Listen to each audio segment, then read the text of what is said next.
Yeah, on video. Let me open it. Yeah, if you want, you can do that. That'd be great.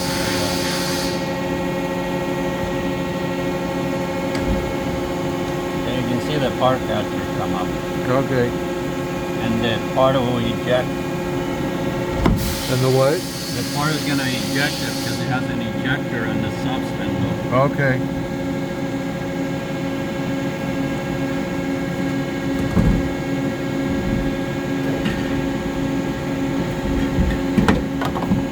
Voila. That was cool. Can you open it? And that's the part. Can you take it out?